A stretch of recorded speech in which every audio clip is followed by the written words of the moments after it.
अस्सलाम वालेकुम नाज़रीन, खबर की असल खबर के साथ समीर कुरैशी आपकी खिदमत में हाजिर।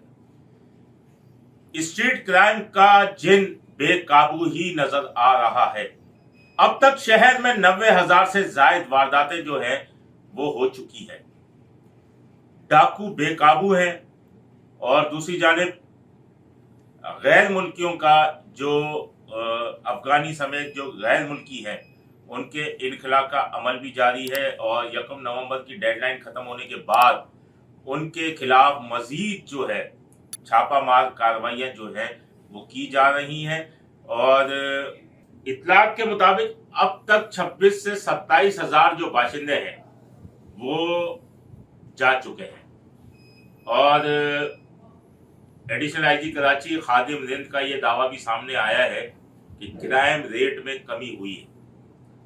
जरूर कमी हुई होगी और उस क्राइम रेट में कमी हुई होगी जो मुख्तलिफ मुज़ाफ़ात के इलाके थे, हाईवेज हैं, जहां पर खुलेआम पुलिस ये कहती थी कि अफगानी लूटमार कर रहे हैं। जितने अफगानी पकड़े गए किसी से कोई पिस्टल बरामद नहीं हुआ, किसी से कोई लूटा हुआ सामान बरामद नहीं हुआ। और जो 26-27 हजार गए हैं यानी ये वो थे जो कि वहां से आए थे और या गैर कानूनी तौर पर रुके हुए थे। इसका मतलब जो यहाँ के अफगानी समेत दीगर हैं वो अब तक यहीं मौजूद हैं। तो ये आर्जी तौर पर अगर क्राइम रेट कम होगा, जो नवंबर के महीने की बात कर रहा हूँ, अक्टूबर में तो बहुत ही क्राइम रेट हाई रहा, लेकिन नवंबर के महीने में अगर कम होगा तो इसकी वजह सिर्फ ये आर्जी तौर पर कम होगा कि क्योंकि वो अफगानी जो है या दीगर गैर मुल्की जो है जो वारदातों में हैं वो रुपोश हो चुके इस ऑपरेशन की वजह से।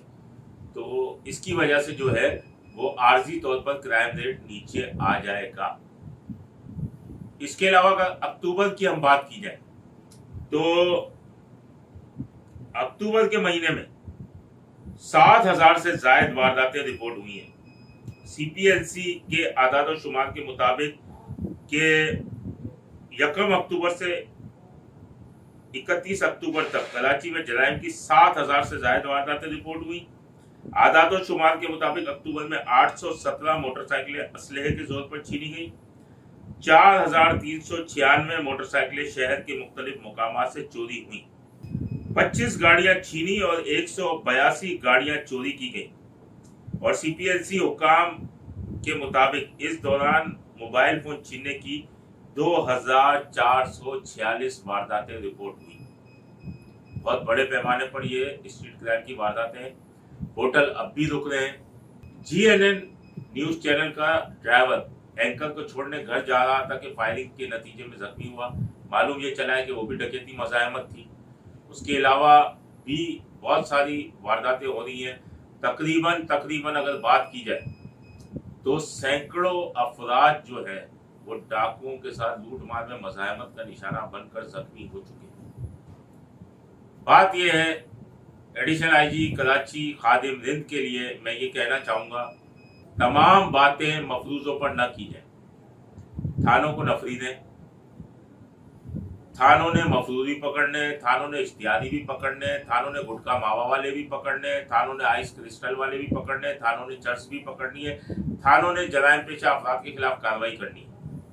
थानों के पास नफरी नहीं है, गैंग भी बस्ट करने हैं, स्ट्रीट क्राइम को भी देखना है। जब नफरी नहीं है, नफरी दें, गाड़ियां दें। हम पिछले प्रोग्राम में भी कह चुका था, 28 साल मुझे साफत में हो गए। जब पहला साल था साफत का तो उस वक्त भी नफरी की कमी थी। उसके बाद इतनी भर्तियां हुई, आबादी बढ़ती है, लेकिन आज भी 28 साल बाद हम उसी जगह खड़े हैं कि नफरी की कमी। तो एडिशनल आईजी साहब, अगर आपने रिजल्ट लेना है तो वसाइल भी दें। वही 15 दिन पेट्रोल बंद, 15 दिन खुला, नफरी है नहीं। अब इस तरीके से तो आप रिजल्ट कैसे मांगेंगे उनसे? तो इसके लिए जरूरी है कि आप कुछ ऐसा कर जाएं कि जाने वाले, क्योंकि इलेक्शन के बाद तो जाना ही जाना है, तो जाने से पहले कुछ ऐसा कर जाए कि पुलिस आपको याद रखे। अपने होस्ट समीर कुरैशी को इजाजत दीजिए। अल्लाह निगहबान। Z110 न्यूज, खबर की असल खबर।